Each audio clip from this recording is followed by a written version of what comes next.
I felt beaten up. I feel beaten up by all religions, frankly, particularly about LGBT stuff. Should the Muslims be allowed to pray on the football field? Of course. Absolutely. Anybody should be allowed to. This is the United States of America. The Village Square, a nervy bunch of liberals and conservatives who believe that disagreement and dialogue make for a good conversation, a good country, and a good time. At the Village Square, we talk about politics, religion, and race. You know, the topics your mom taught you never to discuss in polite company. Listen, at the Village Square, we make pigs fly. Welcome to Village SquareCast. This is Vanessa Rouse. Thank you for joining us for Created Equal and Breathing Free, where we discuss our founding ideals of equality and freedom, and we consider the tension that often exists between these ideals. This program is designed to make you ponder big questions like, have we gone too far with ensuring equality or not far enough? And does your freedom threaten my equality, or does my equality limit your freedom? We are excited to present this program in partnership with Florida Humanities as part of the Created Equal and Breathing Free podcast series. You might notice it's also the same name of this particular episode. Just a quick warning that there's a little bit of salty language in this program. Unusual for us, I know, but hey, we're authentic. So let's get on with it. I'm going to turn it over to Liz Joyner, Village Square's president and founder, to get things started.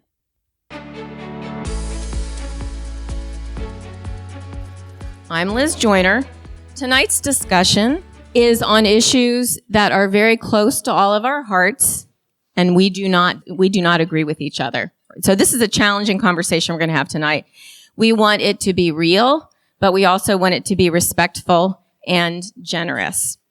So, in To Kill a Mockingbird, Harper Lee wrote, "People generally see what they look for and hear what they listen for." Tonight, we'd like to invite you to look for the genuine humanity in the person on the panel that you tend to disagree with. We think it's actually going to be really easy to find because we brought two really amazing people to you this evening for you to get to know. And now, it's my honor to introduce our moderator for the evening, Bill Maddox of the Village Square Board of Directors, and our panelist, Father Tim Holita of Blessed Sacrament Catholic Church, and Terry Galloway of Mickey Faust Club, Academy for the Really Dramatic Arts.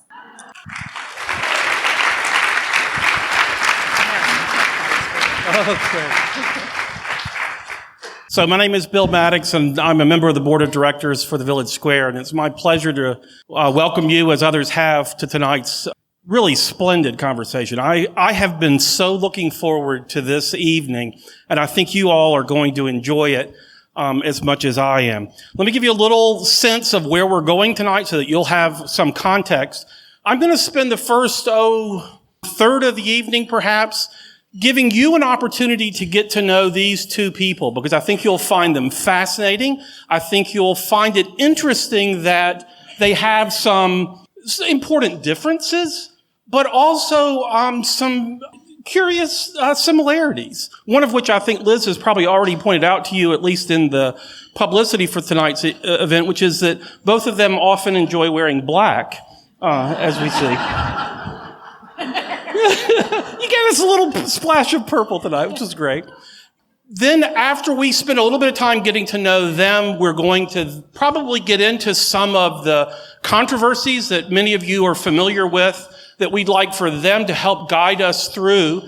Liz has given you a brief introduction to each of these individuals. I want them to give us a fuller introduction in just a minute. But one thing, Liz, if I could have you help me with, one of the things that we noticed about Terry in her bio that's really interesting, she is, as Liz mentioned, the head of the Mickey Faust Club and a prolific writer, director, actor. And one of her written works is Out All Night and Lost My Shoes, right? So we want to be sure you don't lose your shoes tonight. So Liz has made a way.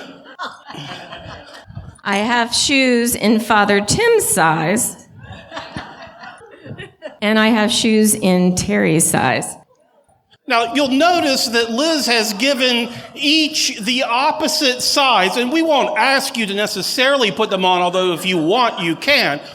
And you'll get to go home with the size that's actually yours. But one of the things that I think we want to illustrate here is that part of our function tonight is not to win people to our side necessarily, but to promote greater understanding, to, in a certain sense, put ourselves in the shoes of another. And so we'll do that throughout the evening. We'll invite you to do that with us.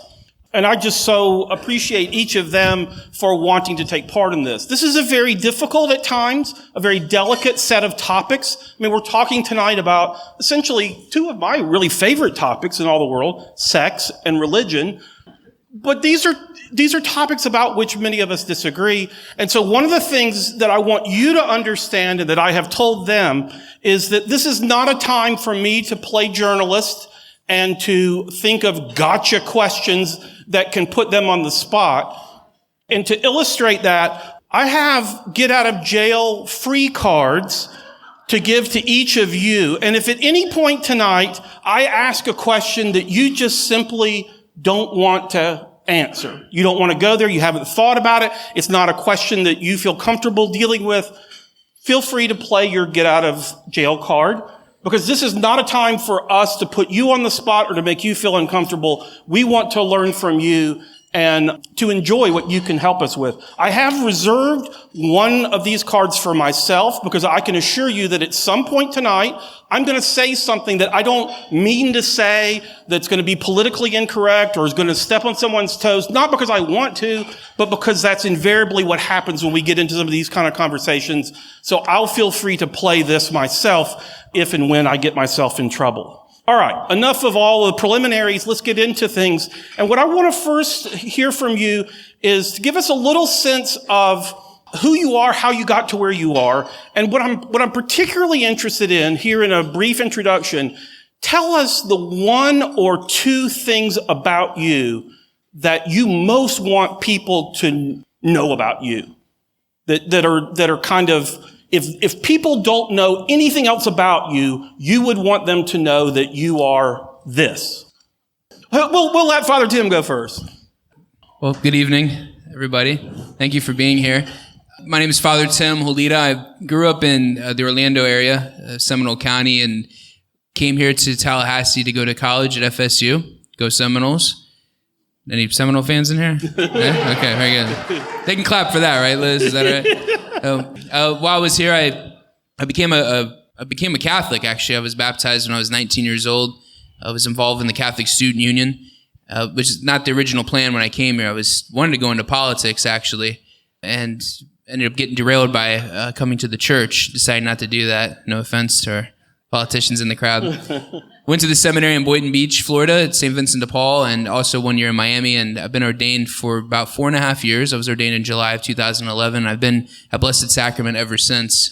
And see, one or two things I'd like people to know.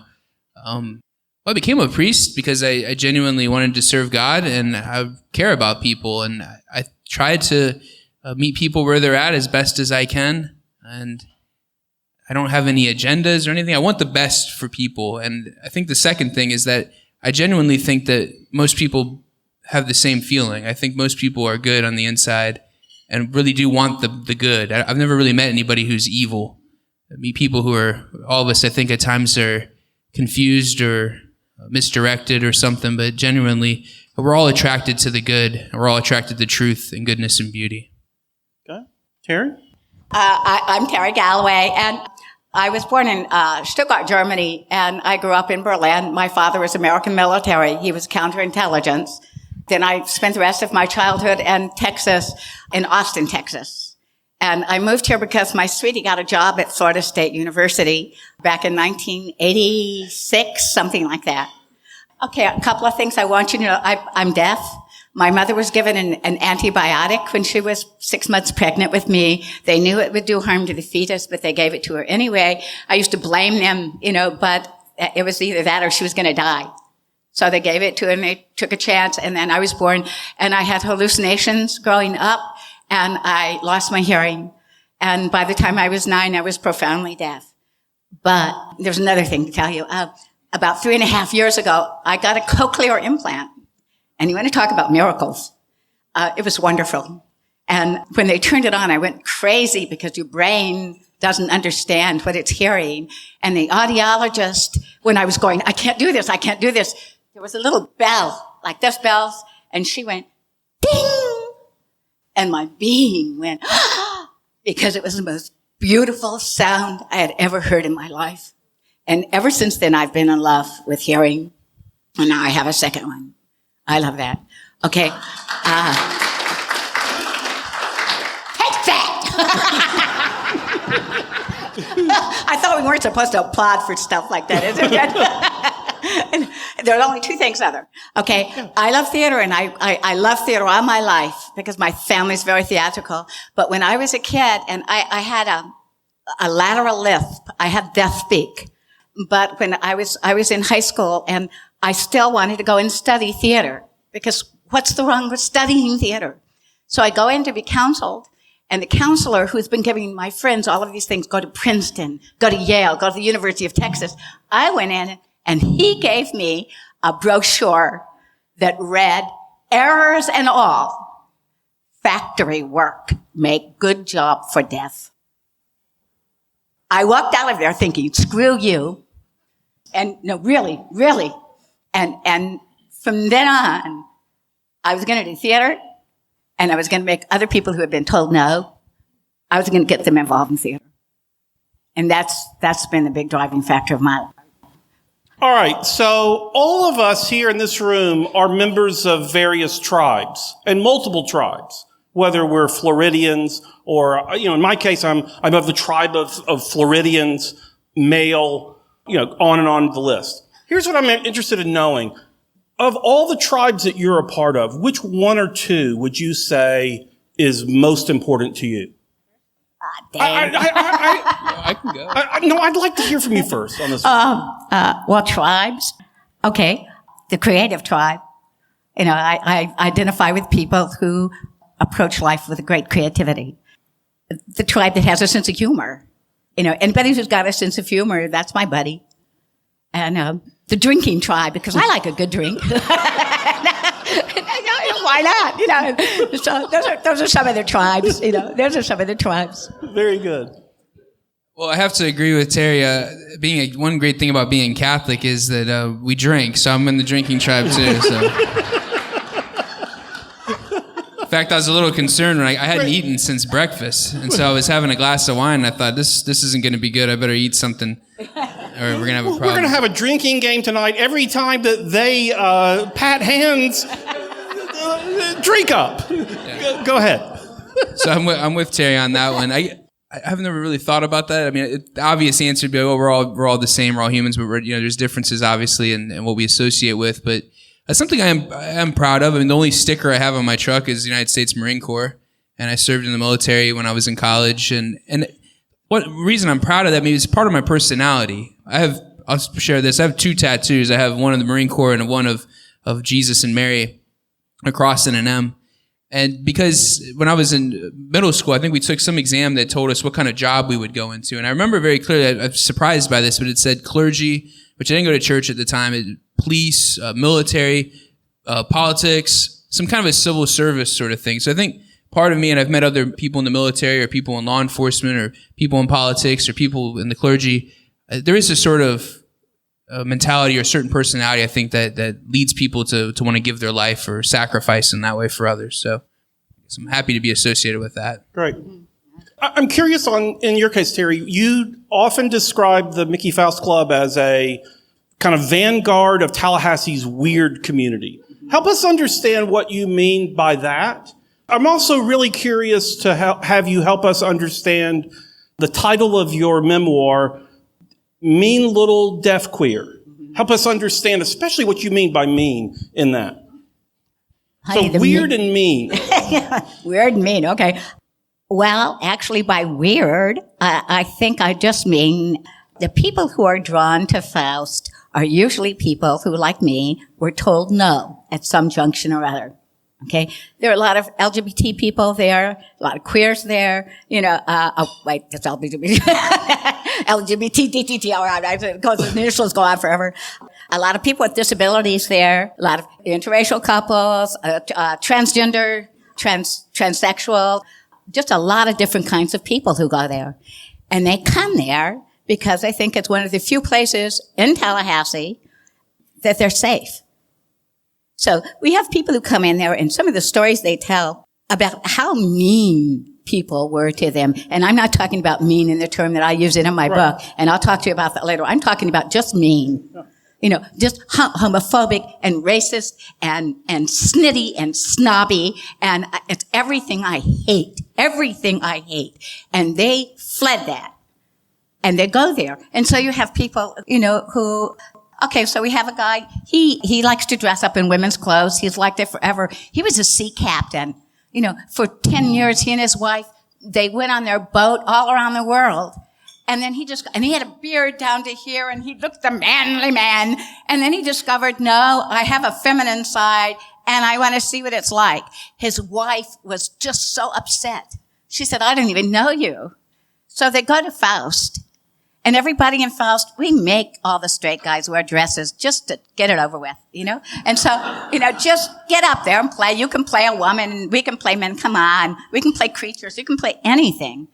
And nobody batted an eye. And she was so grateful. She wanted to love her husband, but she simply didn't understand this and thought it was so terrible. Well, not in Faust. Not in Faust. Okay, weird. That weird kid that takes care of weird, I think. Okay. But you use the term weird in a good sense. You wear it. I use weird in a good sense, and also in the sense that it shakes you up.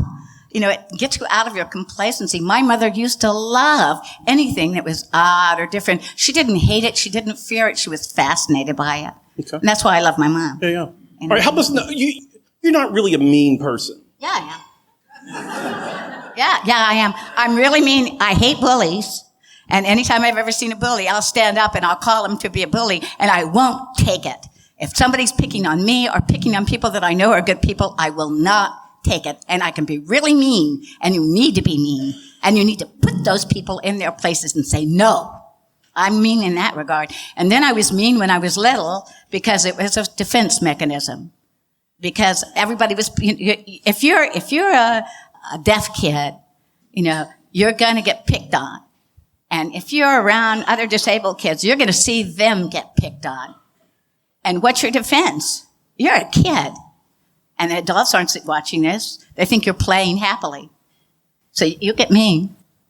So that's how I was mean as a kid. Yeah. It was a defense thing, Tough. Yeah. Tough skin. Boy, you've conjured something. Father, help us. Give us help you.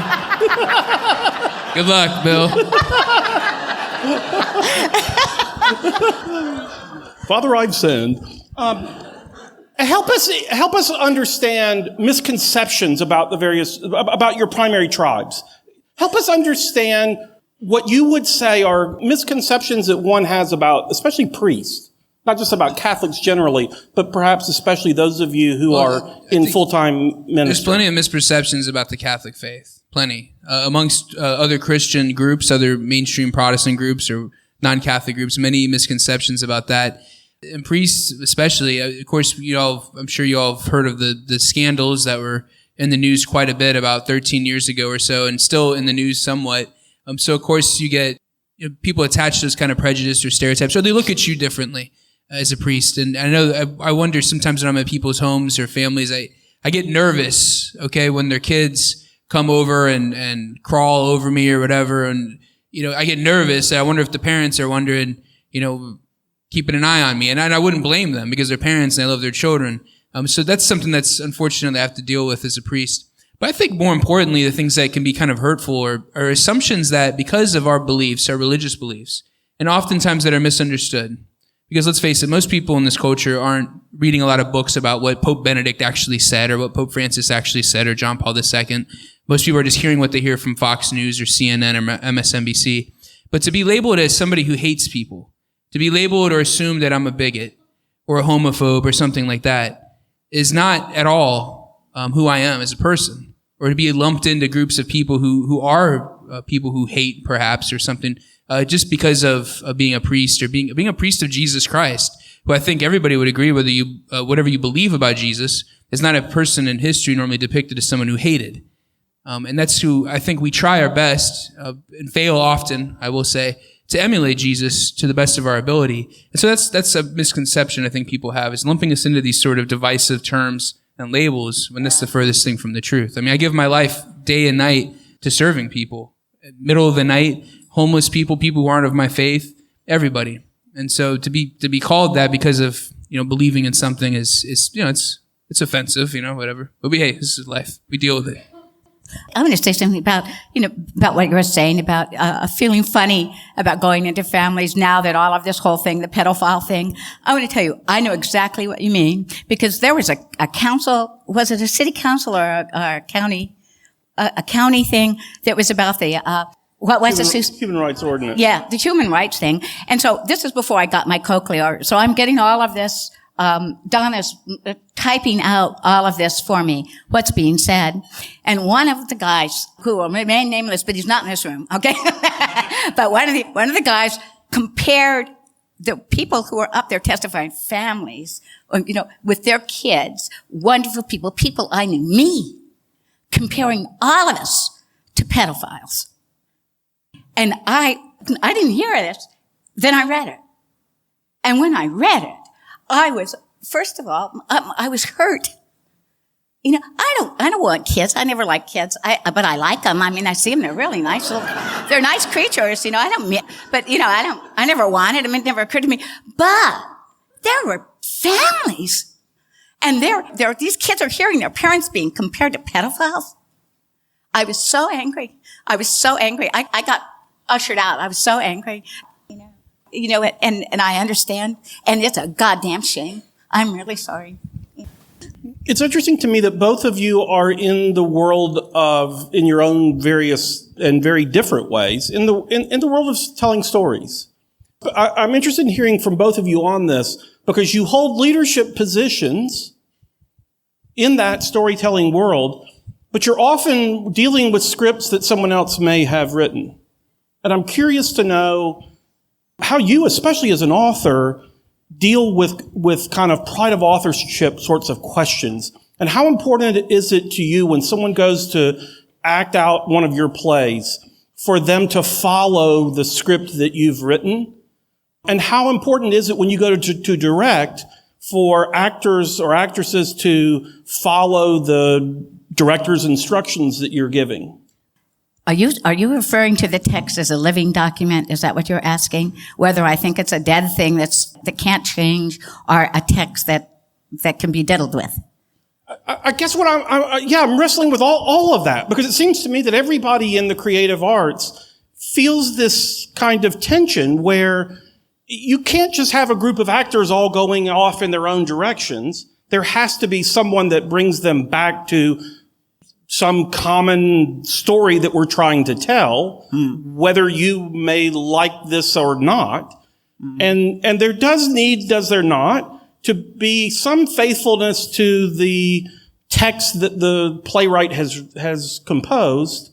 So I guess it's a question of kind of the degree to which you enjoy working in kind of scripted theater versus improv, if you will, and how much leeway in your own personal life do you want in that sense?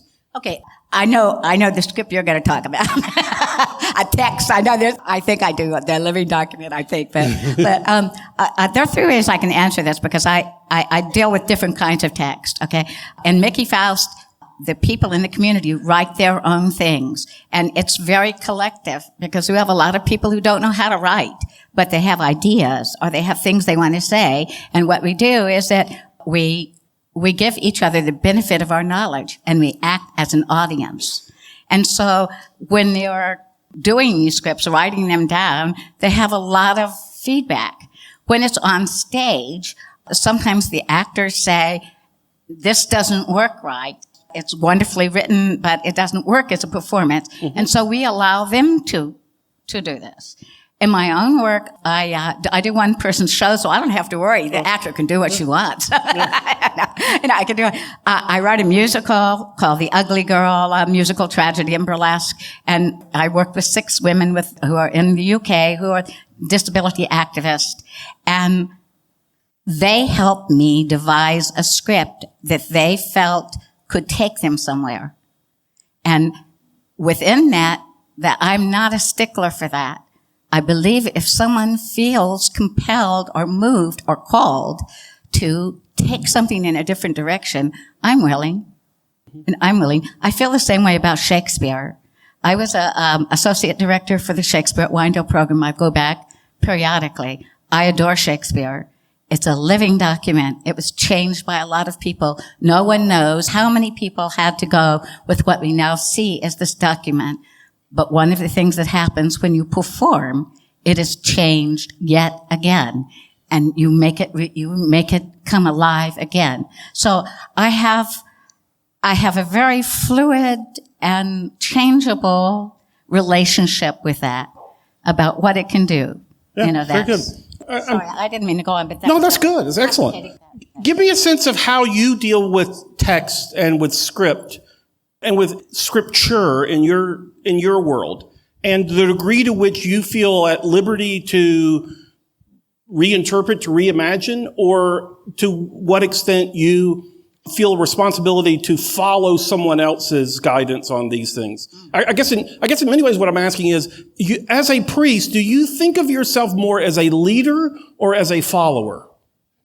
Well, I think in our theology and the way we look at things as a priest is that any authority that I have or anything that I do as a priest, I derive that from another authority. I derive that from my bishop. So I serve at his pleasure. And then actually my pastor, if you want to get even closer, my pastor is appointed by my bishop, and I represent him. My official title is parochial vicar, which means that I act in his authority when he's not around or something like that at his permission. So there's that kind of element there. But I think maybe more of what you're getting to with scripture is, as a priest, I believe in the authority of the church. And authority is, well, a lot of us, if I asked the audience, if I said, tell me what you think authority is, most people that I've found when I've done this, they always normally say power. But it's not just power. Because if somebody was to steal something from me, and I decided I'm stronger than them, that I'm going to bind them and cut off their hand, I might have the power to do this, but I don't have the authority to do this. And so authority has something to do with legitimacy. Now, as a priest, I don't have the authority to just interpret or make up what the Christian faith is. There's somebody else who's done that, and I'm a believer in that authority. And so my priesthood, or being ordained by my bishop, is not, as we say, a license for private practice. Okay? I would be doing you a disservice if you were a Catholic and you came to my church and I just was making stuff up or guessing. And I sometimes do speculate on things, and there's nothing wrong with that, and I have the freedom to, but I always let people know that this is not exactly maybe church teaching, but this is kind of what I kind of think about this or something along those lines. But I don't have the freedom to just make stuff up. And people don't come to my church to hear my opinions. Everybody has opinions. People come to my church because they believe that there's something here that's true and valid and legitimate. And that's why they come. So that being said, the same thing with Scripture. The way the church views Scripture is these were words that were written a very long time ago. Some of them very, very, very long time ago. Some of them not as long, and so on. What did these words mean? And what do these Scriptures mean? If Jesus is revelation of God, for example, if this is God's communication to you and communication to me, I don't think he would just leave it up to guesswork, what he meant. He would have to find a way that myself now in 2016 could access this message that he had for me. And I believe that's the church. That's what we believe as Catholics. That's why we have this authority and so on. But I do believe there's a way to access what the Scripture means without guessing. One of those ways we can go back and look at what did the church believe, or what did people believe in those times, and how did they interpret it, and how did they understand it, and how did they live it. And that's the kind of method that we would go by. But this is a difficulty with any text. I think whether it's theater, what's the author's interpretation? What did they intend for it? And in some cases, I think in theater, we're more free and more liberal to change or adapt it to our creative means. And I think in some things, matters of religion, in my opinion, at least, we're not so free. God didn't say, hey, make it up. I mean, at least I don't remember that anywhere in any religion. So, Except, you know what, this is interesting. I love Harold Bloom, and he wrote a thing about Shakespeare because I adore Shakespeare. And I actually talk about Shakespeare as having called myself into being because of that language. Now, and I get this, and I think that there are parallels with the Bible because Harold Bloom is talking about the creation of conscience and the creation of the modern entity through Shakespeare. And so there is a text, but so many people go, and there is a meaning in that text. Whether that meaning is always what was intended, how do we know? Well, we know it by performing it. We discover it by performing it. But there are many different performances and many different interpretations. And that's why I keep thinking, how is it that the Bible can't have, because it seems to me, I don't know anything about the Bible. I read the one page of what Jesus said. That was about it. And then I read Revelations and it scared me too much. And so it's a scary book. Yeah. It scares me. It's kind of weird. I don't really understand it sometimes. Well, it scared me because I didn't want my mother's family condemning my mother to something like that. It scared me for my mother. To me, it doesn't mean a damn thing, but I do not think that the Bible is a living text, that it changes as we change. I think it is and it isn't. So when I'm preaching, for example, if I have a lectionary, there's a schedule of readings, so I look at what the readings are this weekend, which is nice. I don't have to try to figure that out. It's there for me. The problem is, the flip side is you don't just get to pick either. And sometimes maybe you want to talk about something. But I try to take that gospel reading or whatever I'm preaching on, and I try to apply it to my own life, right? What does this mean to me? Now, did the gospel writer John, was he thinking of me when he wrote? I don't think so, right? Of course, or about me on my boat fishing, right? Or eating eggs or something, whatever I come up with. But however this fits into my day-to-day life. And I think in that way it's a living text. And I think that the meaning can expand. But I do think there is a certain, again, content of faith is the word that we use. That this is what it means to be a Christian, right? This is what you believe. If you believe these things, then you're a Christian. And those are what we call dogmas, and that has a very negative connotation, I know, with people. But that's all it really means, is that if you're going to be a Christian, the early church had to decide, okay, what does it mean to be Christian? To believe these things is what it is to be a Christian. You cannot believe these things and still call yourself that. It's just more of a way of labeling it. So I think in those things, those don't change. We might understand them in a new way or understand them in a deeper way. But they're not living in the same way, I think, as literature can be. And I understand what you're talking about. There's a new, every time we come to a text, we bring our own horizons and they meld with the authors, and you can't perform the same play repeatedly, because it's always a different audience and the people performing it are always different. So I think I understand what you're saying. And I think that could apply on some level to our faith, but there are at least some concrete things that are not changeable in that way. Yeah. I want to get back to the questions at the outset, and then we'll shift into kind of looking at some of these current controversies. But I'm interested in this question, hearing you respond here. When you think about those things that most define you, okay, is it possible, do you think, for one to enjoy a friendship, not just merely tolerate someone who believes differently, but to enjoy a genuine friendship with someone who rejects those things that are most central to your identity? Is it possible for you to enjoy genuine friendship with someone who thinks that the Catholic Church is a bunch of crock? Yes. Is it possible for you to enjoy friendship with someone who rejects gay marriage or other important ideals to the LGBT community? Okay. Behind those ideals are lives lived.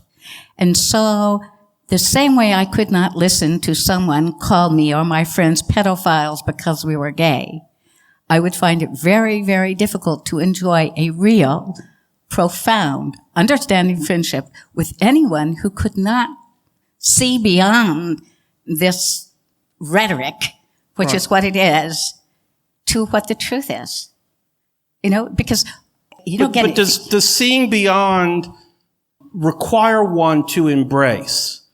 And so let me give you an example. If my son were to come home tonight and to say, Dad, I've been looking into Scientology, and I've come to the conclusion that I want to be a Scientologist, am I obligated to embrace those beliefs in order to love my son? Or can I continue to love my son and to see past beliefs that are now really important to him, but that I don't share? Yeah, but there are assumed beliefs, and there's self-knowledge. So if you're talking about assumed beliefs, you're talking about rituals, you're talking about patterns, you're talking about habits. If you're talking about self-knowledge, that's something different. And so if your son were to come into you, and it's not Scientology, because that's something you read and you get, it's like saying I want to be a ballerina, or something, I mean, it's just, but no, I didn't even think that. Scientology is pretty creepy, but, and so is Tom Cruise. But but if your son were to come in and say, Dad, I love men, how, and it's not, because that's not assumed, that's discovered.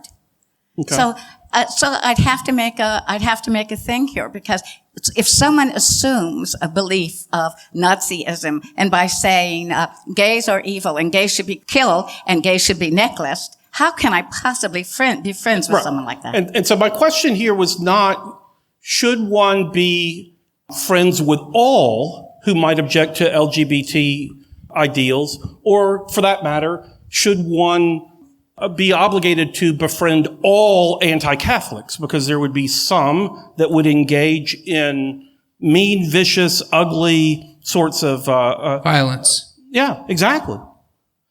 But would help me here. Would there not be at least some? Please tell me that there are some outside the Catholic faith with whom you would say, yeah, I can enjoy that guy, not just tolerate him, not just hang out with him, but really enjoy a genuine, deep friendship, even though he doesn't share my Catholic faith. Absolutely.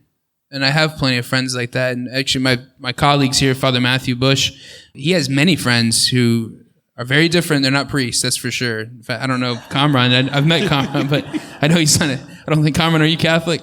So you can, right there, and Father Matthew invited him. So I have plenty of friends. And here's the reason why. Well, let's begin with this. When I see Terry, the first thing I don't think is she's gay. Terry is a lot more than how she feels about men or women in a sexual way.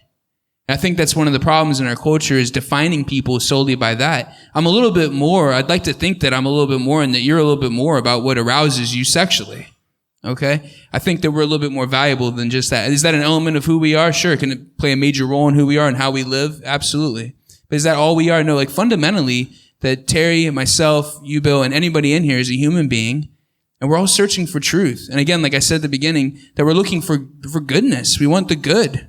Right? Everybody here, why do we participate in these things, right? Why do we have politicians and parties and movements and activists?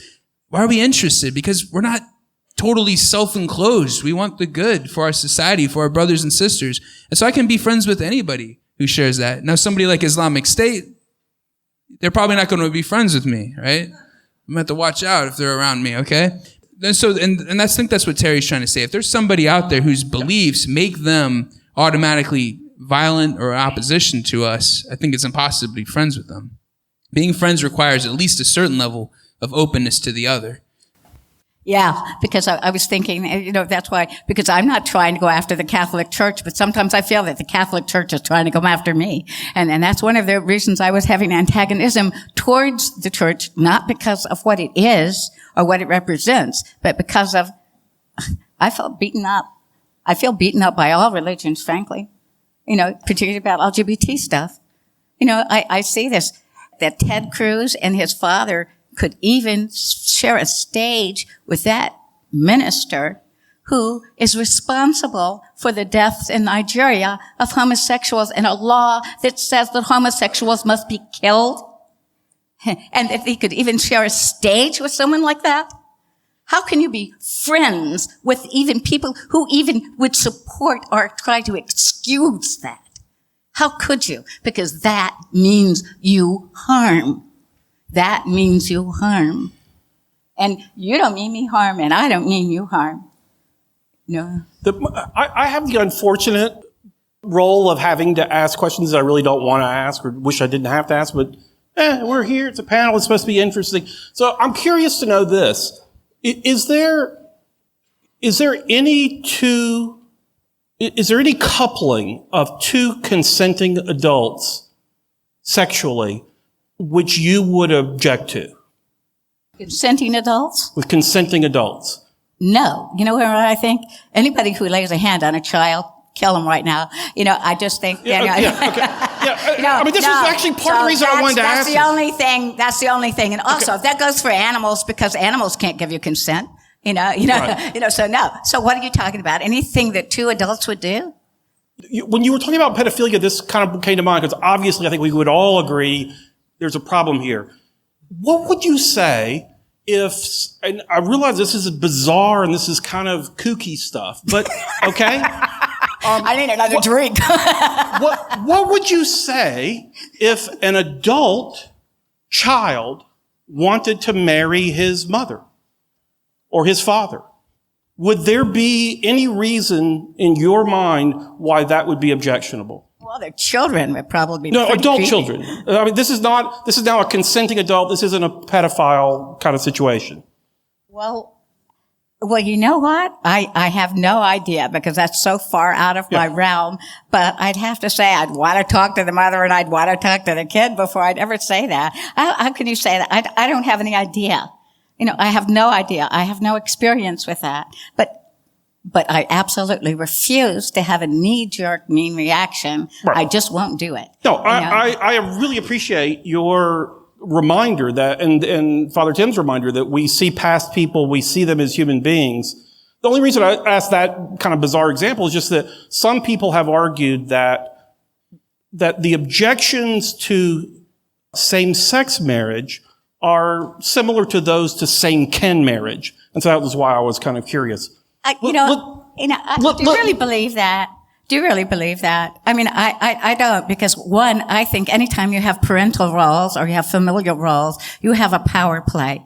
You have power plays going on that we don't even understand. Right. And so, so I think that, I feel viscerally how objectionable that is. I read that, didn't you read that thing about the two siblings who had been adopted by different families? They meet up, they fall in love, and then they find out they're siblings. Right. They've already had sex. They've already kind of embarked on the road to love. And so what are they supposed to do? They went into that being innocent. What you're talking about is something not so innocent, and is kind of, I find it personally a little morally repugnant because I think advantage was taken somehow. Yeah. Advantage was Fair. taken. Good. Okay. So what I want to now do is to kind of go through a litany of news items and get your reaction to some of these. One that comes to mind. Can we talk a little bit more about the issue you just brought up? Is that okay, or you want to move on? Let's return to that, okay? We'll come back and you'll certainly have opportunity to comment on this. But I'm interested in getting your reaction to this incident. Recently, last fall in Washington State, there was a high school coach who was removed from his position because after every football game, he would go out onto the field and pray on the field with some of the players who were high school students. In your mind, is this something that was a misuse of his religious authority or his authority as a coach and kind of the involvement of religion in a public school, high school football team? Or is this the kind of thing that we ought to permit and perhaps even encourage? Well, this is a complicated answer. It's a complicated question, but I'll try to answer it in the most concise way possible. And it actually does tie into what we were just talking about. In my class in philosophy, I asked the kids after we had kind of shaken each other up with our beliefs and so on and figured out maybe these kids kind of realized maybe they didn't really know why they believed what they believed. I asked them, why did they believe that it was okay for siblings to get married, or did they believe it was okay for cousins to get married? Or every one of them, no, absolutely not. And I asked them why, and not a single one could give me a good reason. And this goes all the way back to ancient philosophy with the skeptics. And they give an example. They make a distinction between something called nomos and something called physis. Something that occurs in nature and something that occurs by convention. And the example given was a story written, I think, by a Middle Eastern author, but of some Romans and some Indians meet together, and there's a king, and he asks the Romans, what would they be willing to do to eat the dead bodies of their parents? And the Romans say, absolutely nothing. We would rather die than do anything like this. It was completely considered sacrilege. And then they asked the Indians, what would you be willing to do? And I mean India, not Native Americans. What would you be willing to do? What would you take, or what would it take for you to burn the bodies of your deceased? And they said they were absolutely would never do this. But the thing is, of course, this is what the Romans did. And this is what these people did. They would eat their dead, and it was totally normal to them. Of course, we all have reactions to this. So the question, what this goes back to then, is values. Where do we get our values? Why do we believe the things that we believe? Where do we derive them from? And I think this is the biggest question, and why we're in this time in our culture where we're all struggling to find truth and trying to find the right way, is there is nothing in our government, which I think we're all pretty happy about, but the reality is in our Constitution, there's no list of values. There's no list of a source of values. The closest thing we have is life, liberty, pursuit of happiness, and the Declaration of Independence. That's not even the operating document for our country. And we all agree with these things, and we don't even question them. There's many people in the world who do. Look at some of the countries in the Middle East. Is everybody equal in the Middle East? Can you have a Christian church in Saudi Arabia? Can women drive in Saudi Arabia or vote? How are homosexuals treated in these African countries or in the Middle East, right? So I think this is a big question about values. Where do we get our values? Now we go to this football coach. This man decides what if he had gone out there and did a little ring around the rosy, pocket full of posies dance every time before the game, and somebody found that offensive? Why is it that because he says a prayer, now if he's forcing people to pray, there's something wrong with that? If people are relegated or treated differently because they don't want to participate in that, there's something wrong with that. But can we not just get along with one another and say, look, this man wants to have a prayer and some people want to go out there and pray with him? Is that really hurting anybody or hurting someone's feelings? Can people be free to tolerate one another? Tolerance goes both ways. What difference does it make if it's a prayer or a song or a silly dance or whatever it is? Why is it particularly religion or particularly saying a prayer get somebody fired? Is that a tolerant society? It's an interesting question. I have something. Jump in, please. I'll tell you, it offends my sensibility because it's exhibitionistic piety. It's faux, fake piety. They're doing it to be seen. And isn't that something in the Bible that said you should be private? You should be restrained. You should be private in your worship. And this is why I hate my cousins. I have a bunch of cousins. I hate them. They are really repugnant human beings. They're Texans for one, and two,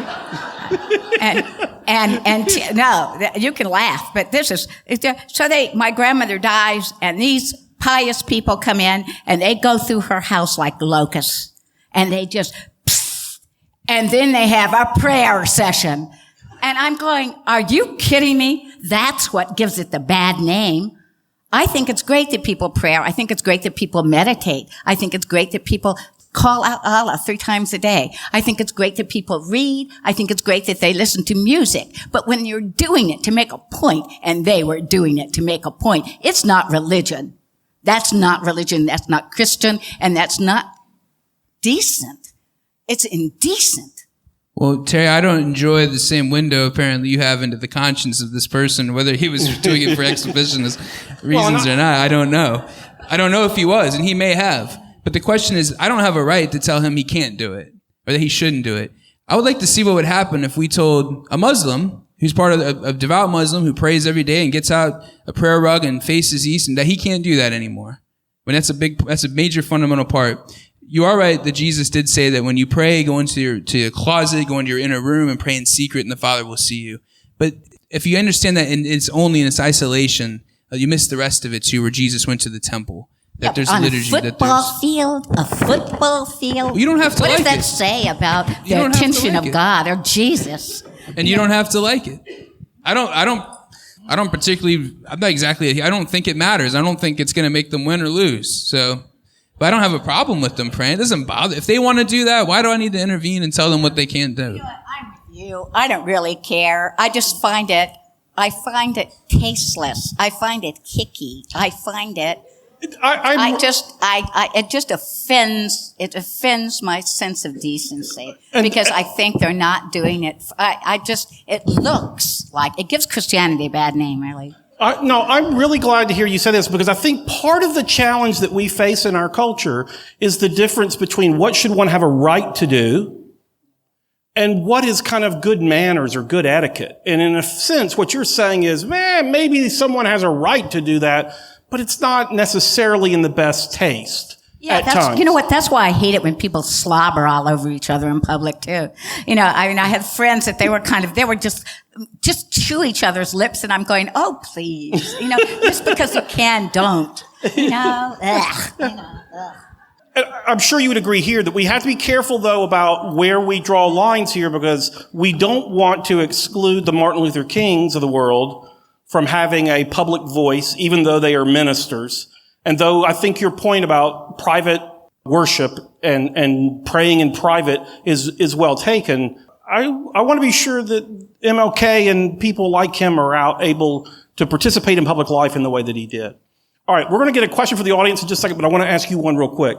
Recently, in the state of Oregon, there were a married couple who owned a bakery who ended up getting fined $150,000 because they would not bake a cake for a lesbian couple's wedding celebration. Is that appropriate? Is that what we want to do to those who object to and don't want to participate in something of that kind? Well, you know what? And I guess here, let me ask you this. Do you feel any tension on this question between your LGBT identity and your artistic identity? No. No. Because, look, in Mickey Faust, how would you like it if I kept saying, well, you're a Republican, get the hell out? I can tell you're not gay, get the hell out. Or I'm not going to serve you, we're not going to perform for you. These people had a business. If they wanted to go into a private business, that's one thing. But again, how tacky. How tacky. And also, and they're giving religion a really bad name. What does it hurt them to put two brides on a cake? Really, does that really offend their sensibilities so much? You've talked about people being PC and how, twittery the liberals are, and I'm thinking that those people are a hell of a lot worse. I'm sorry, I don't have any patience with that. That's just indulgence on their part. Okay, so Can I help me answer here. that question? Yeah, jump in, please. What did you say, sweetie? Oh, I wanted to answer. Well, I have a question for you, Terry. I do have a question. I do think there's something different about what happened there and you kicking someone out of your play for being a Republican or someone who disagrees with you. That's very different. And I'll tell you why. We had a deanery meeting, which is a group of priests in our area that met together recently. This is a couple months ago. And one of them, it was his birthday. His name's Father Bernie Jakubogo or something. I don't know how to his name. It's a strange name, Eastern European. And it was his birthday. And so a couple of the priests got together and they went out and got him a cake. And they said, please write on there, happy birthday, Father Bernie Jabuko, whatever his name is, 73 years. And we brought it out for him. And he said, oh, this is great. Thank you so much. And wow, they even spelled my name right. Okay, I can't even say his name right. But they laughed and they said, you know what? We're sorry that Father's not written on there. But the lady who works at the bakery didn't want to write Father because she's a Southern Baptist. And her faith says that Jesus says that call no man Father. And she refused to put Father on there. And I jokingly said, well, then we should sue her. Right? Did you? No, of course not. Well, and the thing is this. We all had a good laugh about it. Because we understood, look, this woman, I don't know who this person, I didn't meet her. But this woman's trying to follow her faith, trying to follow her conscience to the best of her ability. If we really wanted Father written on the cake so bad, we can find someone else that's not going to do violence to her. Or worse yet, one thing to say, hey, please, or here, we'll give you an extra 50 or something. But to bring in the long arm of the law, the federal government, the Leviathan, to force her to do something against her conscience, I think goes against the very principles this country was founded on. Would you be okay? There's some African-American folks sitting at this table. If they were bakers, would it be okay to compel them to participate and bake and cater a Ku Klux Klan event? But Would you be okay having a play at your theater that celebrated, being homophobic and made, it wasn't accurate and depicted homosexuals in a way that's not accurate at all or disrespectful, would you allow a play like that to go on? Participate in something that spreads, that you don't agree with or you think is wrong? But Father Tim, this is what really bugs me, okay? There is good and there is bad. And discriminating against people just because they're homosexual, which you can't see, or discriminating against them, or refusing a service because you're making a political point, that's bad. Well, and there's a difference between the Ku Klux Klan is a terrorist organization. Everybody should be saying no to those creeps. But why are we? So where do you draw the line then? Why is it okay for this terrible person to discriminate against us? Why? Why does she triumph? Because she is a mistaken creep of a hick who doesn't understand and who has, I don't know who's preaching to her, but they shouldn't be preaching. That's wrong. Well, I don't know the lady, but first off, I think this is the case I've read about before. They didn't discriminate against homosexuals. In fact, I think that couple went to them repeatedly and they had no problem getting service. It was requesting them to participate in an event that didn't correspond to their conscience. I can imagine if I was, like a photographer, right? My father's a photographer, and I met some photographers when I was in San Antonio, visiting him. And one of them told me they were Christians and they don't really want to participate and go there and take photos and use their creative genius to shoot homosexual weddings. Now, if I was a homosexual, I wouldn't want them shooting my wedding either because they're probably not going to do a very good job. But what's wrong with them just saying, hey, you know what? I'm not really comfortable doing that. I don't really want to do that. Could you find someone else? I respect it. I love you. Good luck. Whatever. I'm not standing in the way of you doing what you want. I just really prefer not to participate. Can we be civil people? I don't think this is going to be solved by laws. I think it's going to be solved by us treating one another with love and care. And we have to be tolerant of one another, even when they disagree with us. And that's what I believe. You might be right. But, you might be right. You might be right in that case. You might be right. It would be wrong for me to force you to do a play at your theater that went against your conscience, that projected or showed that portrayed homosexuals as all pedophiles. If you said, I don't want to do that, I'm not interested in that, it doesn't, I'm sorry, go find another theater to put that on. And I said, no, you know what, you're going to put it on because I'm going to go to the federal government, I'm going to get them in here, we're going to put this thing on, or you're going to be fined out of business. I think that's wrong. You should be treated with more respect than that. You have a conscience, and this country was founded on those liberties, and I think that we should stand by it, even when people disagree with us. All right, I want to ask you, you mentioned the word conscience, and I'm curious here. Several months ago, when the Pope was in town or in the country, he met with Kim Davis, the Kentucky clerk of court who refused to sign wedding certificates for gay couples on grounds of conscience. Are there any rules related to conscience that are different when you're talking about a government official rather than a private citizen who is doing an act of civil disobedience? Sure, she's been employed by the federal government. She took an oath according to the federal government. She can quit. That was the solution. If she can't do her job, she should quit her job because part of her job is to uphold the federal law, and that was federal law. So Get the hell out. Go work in the bakery. I think that the situation could have been handled a little bit differently. I do think that there is something different. I think in her case it was different.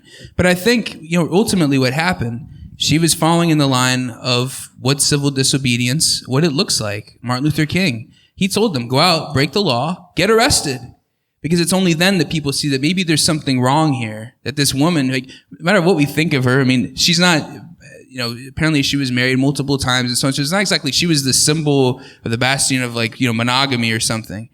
But what happened there was being arrested kind of drew attention to it. And that's exactly what civil disobedience is supposed to be. You're supposed to break the law on purpose and you're supposed to be punished on purpose to draw attention to it. But I do think there is a little bit of a difference. If you're a government official and you're an agent of the government, your agency is of the government, you have to do what the government says. And if you don't, you face the consequences. In this case, you're going to jail, which I think was a little excessive, but you should quit. Maybe you lose your job or something. That's the nature of it if you work for them. Absolutely. So Liz, we're back on the we're on the football field. And so I'm going to give you a little bit of information about what people are wondering. So can the Muslim students that you're talking about publicly pray on the football field? And what would happen if they did? And before you answer that, more just commentary about the First Amendment of the Constitution. Congress shall make no law respecting the establishment of religion. Praying is about religion. Religion and anything government paid for should be separate. So when that football coach, the public schools, should show no religious preference because that opens Pandora's box. If a coach can pray, what about someone from another religion? Should each and all of the many world religions not also have the right? How about Satanist? It could get out of hand, to wit, the Florida Capitol during the holidays. Yeah. Comment? That's a good point. It does get out of hand. It gets silly. And I think the reason it gets silly, maybe I'm going a little out of bounds here, but I look at what was going on in the Florida Capitol, and I find it very difficult to believe that there was a lot of real authentic religion being presented there. I think it was a mockery and trying to make fun of and trying to do violence and maybe trying to make some sort of statement or whatever, and it did get ridiculous. And it starts to what difference does it make if there's a creche scene in the Capitol or not? I don't know. Does anyone change their life from seeing something like that? I don't think so. I think we're better off focusing on who we are as human beings. Should the Muslims be allowed to pray on the football field? Of course. Absolutely. Anybody should be allowed to. This is the United States of America. So if you're asking me from a legal, yeah, absolutely they should be allowed. Why not? And if it got out of hand, we might say, all right, look, we got to stop doing this prayer business. Not because we're against prayer, but keep it to yourself because it's getting a little crazy. You got Festivus cans and you got whatever going on here, all right? Help me understand, we're wrestling tonight with these founding ideals of equality and freedom, which I think we all have a great affection for and respect for. But we're dealing here with a lot of situations where there are tensions. And so I'm curious to know kind of if you guys have any advice or overarching ideas for how to guide us in dealing with these things. Should we always fall down on the side of promoting freedom? Should we always fall down on the side of equality? Or is there some Solomonic sort of solution to these sorts of tensions? Well, I think I touched on this earlier. I don't think the founding fathers understood that they were doing this. They set this collision course up back in the 1780s when the Constitution was written because you have this tension. And we've seen it before, right, with Amish peoples trying to, should they have to send their kids to public school or something, their religious freedom and these sort of tensions that exist. And I think we're seeing them again now. And again, I don't see how they get solved by law because we live in a pluralistic society. You'd have to tie down certain specific values. And how do you go about doing that? Whether people like it or not, the founding values of this country, the philosophy of the founding fathers are deeply influenced by John Locke. And John Locke believed that these values of liberty and freedom and equality and all these things derived their authority from God. He was trying to form a philosophical and a religious basis for constitutional government. Now, the founding fathers didn't want to include a lot of specific Christian language. They wanted to make it very, open, but there was clear hints of this in the Declaration of Independence from people like Thomas Jefferson. If you read their writings, you see that this is, but I'm not saying that we advocate going back to those days. I'm just saying this is the reality. These are the documents they set forth. And they put these things like values like freedom and equality in these documents that we all adhere to, unquestionably. No one really questions these values. But now we have this tension. How do we resolve it? I don't know how do we do it legally, but I think this is pretty good right here. Got civility and a flying pig. Got civility. Can we tolerate one another? Why do we always have to go to these legal ways of force and coercion? Can I tolerate that you have different beliefs than I do? Can you tolerate that I do? Can we be friends? That's what community is. It's not going on the Facebook page of all the people who like the things I like, or only reading the news of the people who have the views that I have. Community is that we are different people and we live here and we got to live together, and we have to do that in a peaceful way, in a way that respects each other as human beings. Okay, well, Liz, I just want to say one thing. I did not understand what those questions were, so I really couldn't address them. It's okay. I don't have to answer everything. Yeah. So Yeah, I'll go ahead and answer this. really more just on that football field. If the Muslim students are praying on the football field, is that okay? And just sort of the interplay between the First Amendment and, really, in so centrally, equality and freedom have a built-in tension. So, I need to go back and read it again. But how about if I actually pitch another one your way? Okay. So in 60 years of attending church, Catholic, Baptist, Evangelical, the only time 1 Corinthians was preached was at a wedding. I don't think Paul wrote his letter to Corinthians because there was a wedding in town. He wrote it because they needed to hear it. Christians of all faiths need to hear Paul's letter now over and over again. Your thoughts, Father Tim? I'm assuming they mean the 1 Corinthians chapter 13, love is patient, love 13. Is kind. Mm-hmm. Right. Well, it does come up in our cycle of readings. I can't tell you exactly when, but there's a 3-year cycle that we operate on. And I can tell you that it definitely comes up. It is chosen very often for weddings because it's very nice to love and all this stuff and, people getting married and so on. It's very nice. You're right. Absolutely. It should be preached. I feel like I try to preach these same messages, maybe not specifically from that letter. Like I don't have control, like I said, over what letters read at Mass, unless it's a wedding. I can steer it that way, but it is preached. I think. I mean, if she's saying, "Why don't we hear enough of this?" If you're one of my parishioners, I'm sorry. I'll try to talk about it more. I have a question for you, Terry, and it gets back to your identity in the tribe of people who love comedy. Are you at all worried with all of the kind of political correctness, and we're going to be devoting an entire session to this coming later this year? Are you at all worried that with all the political correctness in our day, that humor is threatened? I mean, Jerry Seinfeld apparently no longer goes on college campuses because the students are so sensitive. And doesn't humor require at times a freedom to offend or poke fun at? And yet we don't want to violate someone else's standing in the community. So help me understand, are you at all concerned about the future of humor? No. No, I'm not. I think the political correctness thing, look, that came about. It's kind of like how people go crazy because they're trying to do right. And this whole political correctness thing is just people being crazy because they're trying to do right.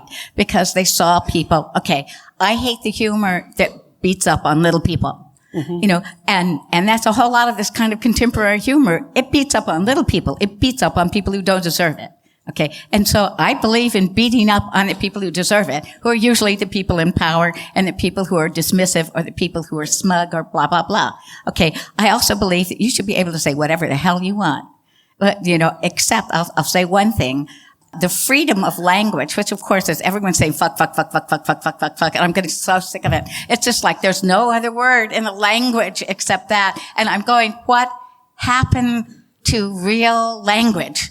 It just got subsumed in an effort for everyone to be like Lenny Bruce or George Carlin. Is that it went to the other direction because people were saying, no, you can't do this. And the only way to be cool and the only way to be funny is to say a million horrible, a million curse words or something like that. I do all the time. I've been quite restrained. But I think it's stupid. It's gotten to a point where it's stupid and it's boring and it's not interesting and there's something more. Okay, no, I'm not worried about political correctness. Yeah, but you know what your responsibility as a comedian to do? Go on the campus. Say these things. But again, it was because people were being called. How is it humor to call someone kike? How is it humor? Where's the humor in that? Once upon a time ago, it was humorous for people to get into blackface and to do this thing. Is this funny anymore? It was funny to make jokes about beating your wife. Is this funny anymore? So what we're trying to do is what's really funny. What sustains itself is humor. So there's always going to be something. There's always going to be something to be made ridiculous. There will always be something to be, to make fun of. And so now I don't have any. And as a matter of fact, I hope and I see the ascendancy of comedy in a lot of ways. Where comedy is this ironic eye that says, really? Really? Mm-hmm. to deflate the pomposity. And to me, that's one of the most important things comedy does. It's what Shakespeare did. And all of the Shakespearean comedies you see, it's just like prick that one and prick that one and prick that one and just as shallow. You have these wonderful things. So, no, I'm not worried about it. It's going to be different. It will go through these evolutions. It's going to do it. But you know what? I'm watching Trainwreck, and I'm thinking, all this is about drinking and getting laid. And yet, in the end, she finds her true love, and it ends like every other conventional comedy. And then I used to think, oh, Chris Rock, he's so terrible. I don't want my nephew watching this because he's such a foul-mouthed little creep. And I watch it with my nephew, and we watch it, and he's the sweetest guy in the world. And it reminds me of when I was a kid and I read Malcolm X. Everyone's telling me, oh, Malcolm X, he's so terrible. And I read Malcolm X. He's the sweetest guy in the world. So, I'm curious. I want to get back to the whole, your identity in the vanguard of the weird community. And I'm curious, are you at all concerned that as gay rights becomes more and more mainstream, that your identity will be, standing apart from mainstream culture, will be compromised and lessened? Or do you worry about becoming too mainstream? And I'm curious to know as well, Father, do you fear that the Catholic Church and others who hold to its tenets are becoming, in a certain sense, the new weird, and a countercultural force rather than part of mainstream and actually, culture? can I tag on kind of an amalgam of some questions that I've got here? When we're weighing issues of equality and freedom and where they strain against each other, is some of it related to how much one issue is in the majority versus minority? Yeah. How much of what we're talking about is what is the predominant thinking versus what is the minority thinking? And does it shift if you're on the other side? Well, here, we talk about settled law. You've heard this before. People who are considered liberal or pro-choice, for example, would say, well, this Roe v. Wade is settled law. It's done. Stop fighting. Stop talking about it. But maybe those same people on the left would also say that Supreme Court's, in fact, someone just told me, shared with me today, the Supreme Court apparently just issued a ruling against the death penalty. Okay, well, some people would say, well, that's settled law too, and let's not talk about that anymore. So what if it's the law, and if it's the majority, and if it's might makes right, then what are we doing having this conversation? There's nothing to talk about. It's just whoever happens to be stronger. And then in that case, there was nothing wrong with what the Nazis did because everything they did was legal, right? There's nothing wrong with when countries do things by the majority or by the power. We don't believe that, right? And so it's not, just because it's enshrined in law, we hope that the law enshrines and reflects our values. We hope that. But we also recognize, as Dr. Martin Luther King did in his letter, the Supreme Court was wrong. Plessy versus Ferguson was wrong. Separate but equal was wrong. We don't just abide by the law. Where do values come from? It's not just the law. And am I worried that we're becoming the weird? I mean, look at how I'm dressed, folks. It's kind of weird. Yes, in some way I do. What I do worry about, to be honest, is I'm not so worried about the government forcing us to do weddings or things like that don't correspond to our beliefs. So I'm more worried about the future of Catholic education. There's a lot of things that the Catholic Church does that's been very good and very helpful to this world. They're the largest charitable organization in the world. Adoptive services that they had in different states. They put hundreds and thousands of kids in foster care and found homes for them and so on. They're no longer allowed to do that because of this issue with the homosexual stuff. I don't see how forcing them to go out of business or stopping them helps any children anywhere. How did that help anybody? Couldn't we have another service that did that and service that kind of, why? It just seems strange to me. I do worry about the hospitals, what they're being forced to do, Catholic businesses and so on, what they're being forced to do and asked to do. And I worry about my school. I worry about John Paul II Catholic High School and Trinity Catholic School. Is the day going to come in 10, 20 years when people will not tolerate us and will no longer send their kids or force us to shut our doors down or something because we can't teach our kids these values anymore? I do worry about that. If the majority is what makes it right and that's how we're looking at things, that's something for me to be concerned about. But this has been going on for 2,000 years. And so it's not anything new to us and we'll be okay. There's many people who've said the Catholic Church is finished, it's over, and we've buried all of them. We're still here. I'm curious about your sense of where things are going and your comfort level with it. And the reason I ask this is that within the LGBT community, there are some who very much want to become part of the mainstream. There are others that have enjoyed being a kind of countercultural force. And so I'm curious to know where you fall in that and kind of what your sense of where we're going is. I was a queer who enjoyed living in sin. It was fun. And I had no objection to that. but I also love the woman who became my wife. I love her. And our culture says marry, marry, marry. And we weren't really that interested in marrying. And when we did marry, we married almost as a joke because we could. But then we married also because of benefits that married couples get. But I'll tell you another thing. What is marriage signifying now? I mean, what is that? We were together for almost 30 years before marrying. So that's devotion, isn't it? That's love. That's all the things that marriage is supposed to be celebrating, isn't it? So, yeah, there are. But, there are people in the straight, look, there's straight people who have affairs and, are having threesomes and foursomes and doing all of these kinds of things. Why don't people pick on them? Why is it always poor little gays who always get the spotlight put on them because of their sexual practices? I think, enough. But this is the thing, why can't we err on the side of inclusion?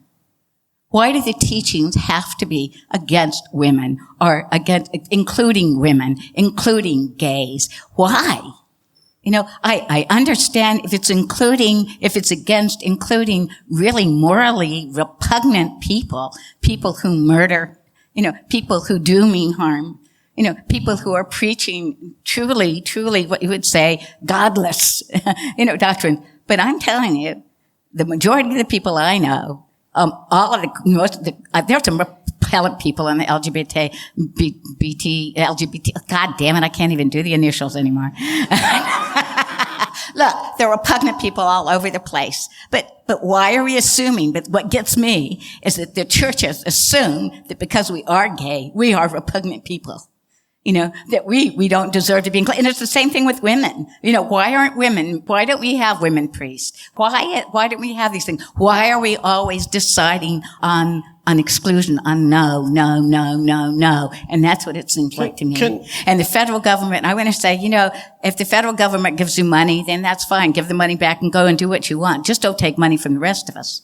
I think that, and for all of the schools and all of the kinds of things, don't take federal money. Don't take federal money. Do your own thing. Go up to Oregon and get your guns. But don't do it on federal land that you are trying to claim as your own, because that land belongs to the rest of us. It doesn't belong to just you. And so that's what my big objection is that isn't God love? And isn't the thing of Christianity was always love, love, love? That's what my mother was trying to tell me when my cousins were trying to tell me that God was going to send me to hell because I was gay, and God was going to send my mother to hell because she wasn't a believer. And my mother was trying to tell me love. And she would look at all these different people, love. Which is the better? Father, I'm interested. I think we do. Go ahead, I'm sorry. Well, I brought something I wanted to just clarify something. Because I thought this might come up, and I just want to be clear. This is just straight out of the Catechism, and there really isn't anything higher than the Catechism when it comes to the Catholic Church. And this is about homosexualities, and it says here, they must be accepted with respect, compassion, and sensitivity. Every sign of unjust discrimination in their regard should be avoided. That's the official teaching of the Catholic Church. The thing about the transgender community in which the Catholic Church came out and just flatly condemned it. And so there's no room for transgender. There's a man, there's a woman, there's no gender fluidity. Well, we're going to probably need to save that topic for our next discussion because we're running out of time. But I do want to take off my moderator hat just for a second, answer or attempt to answer. And I'm going to look for you for confirmation on this, Father Tim. On the question of women's ordination in the Catholic Church, here's what I think is... Or the Episcopal Church, Yeah. Okay, so here's what I think is going on. And tell me if I'm wrong about this, Father. I think that before the foundation of the world, God was planning, and he looked ahead and he saw that there was going to be these worship services where the person that is performing the service, who's guiding it, ultimately is going to be serving a meal. Is communion pretty much kind of the highlight of the worship service, yeah? So basically, your role, if I'm not mistaken, is largely food preparation and food service, yeah?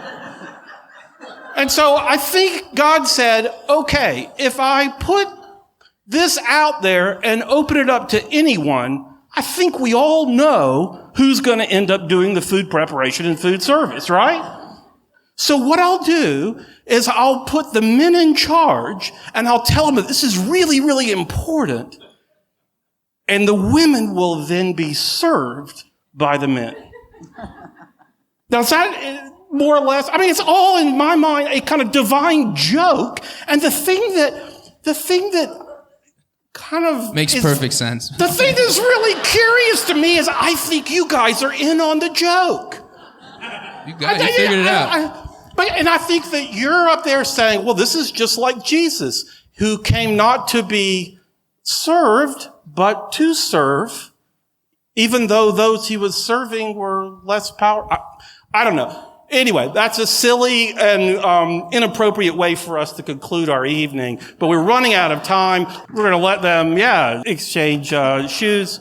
Let me just say, if you enjoyed this evening and would like more of this, one of the things that I got a commitment from them, each of our panelists today, before they took part in this, is I said, after this is all over, I'd like to have you guys over to my house for dinner. And my table sits, 10, 12. So we've got 3 of us. If any of you would enjoy participating in a continuation of this discussion, please let us know if you belong to one of their tribes, or if you're someone like me who's not a part of their tribe but loves interacting with them. And we'll have, I think, a really fun dinner party. We're going to be doing more and more of this as the Village Square, having what are called Jeffersonian dinners, where in private homes around town, we'll have good conversation, usually about one topic that everyone simultaneously takes part in over a meal. With that, I would ask you to please join me in thanking our guests for their participation tonight.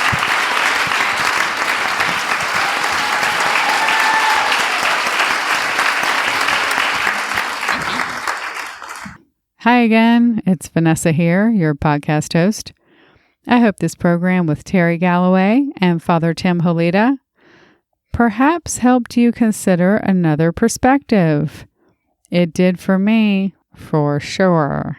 And so I'm very thankful to Tim and Terry, and also Bill Maddox, for helping to expand my understanding of these important issues. You know, these sometimes competing principles of equality and freedom have been on my mind a lot lately.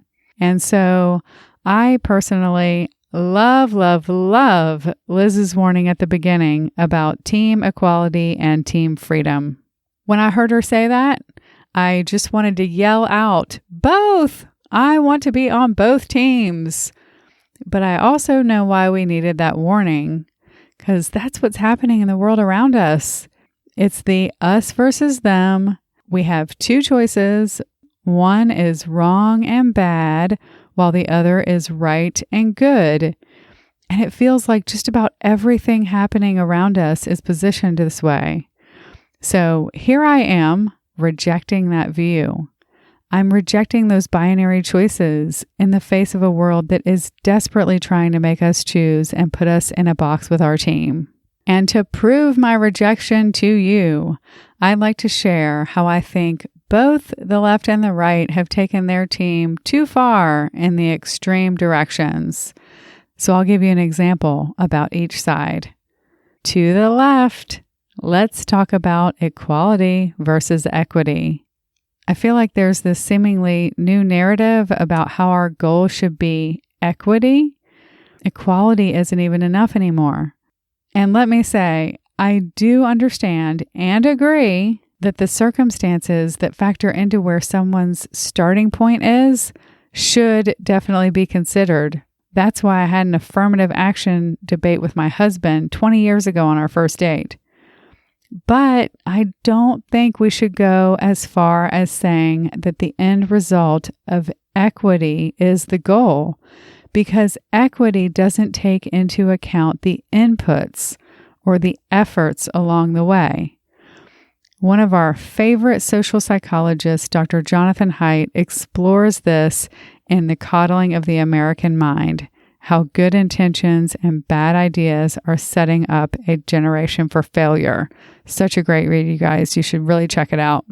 Anyway, he shares a really interesting perspective on that and a lot of research on the topic that helped me to think differently and more broadly about this issue. All right, now to the right. Masks. With freedom comes responsibility. And Lord knows that the brave soldiers who fight for our freedom have had to wear much more than masks, many of whom didn't have a choice as they were drafted into the armed services to protect our country, our freedom. And so here we are, when the research about the effectiveness of masks is so clear, and when it shows that a huge reason to wear a mask is to not pass on something that we don't know we have yet, and when we can do something to protect our neighbor, our classmate, our coworker. So what is the big pushback in the name of freedom? So I offer these thoughts to you, not to dig in on a perspective that might be different than yours, but rather to say that here I am trying to be on both team equality and team freedom, and recognizing that this pull towards the extremes often prevents us from thinking rationally and being balanced. I know I have my own blind spots, so there are probably many issues where you can call me out. And please do, by the way. I'm here to listen and grow along with you. Find us on Facebook at The Village Square or on Twitter at Village Square US. Or there's a contact link at the bottom of our website at villagesquare.us. So please engage with us if you'd like to offer another view on something I've said or share your thoughts about this program. I am literally on the edge of my seat, waiting to hear from you. All right, before we close out today, we'd like to give a big shout out to some Village Square fans who helped to make these programs possible. Thank you to Bob Barrett, Brian Deloge, Wellington Meffert and Carrie Roth, Greg Patterson, Almina and Brooks Pettit, Monique Richardson, and Josh Zellman. And of course, let's hear it again for Florida Humanities for partnering with us to present this podcast series, Created Equal and Breathing Free. We couldn't do this without the generous support from all of you. Subscribe to Village SquareCast wherever you listen to podcasts, so you'll see the fantastic lineup of programs we have planned for you coming out every other week. To stay up to date with all that's happening with the Village Square, subscribe to our newsletter at villagesquare.us. We appreciate you listening to Created Equal and Breathing Free. Until next time, we challenge you to reach out with an open heart and mind to someone who doesn't look or think like you. It changes everything. We'll talk to you soon, and thank you so much for listening to Village SquareCast.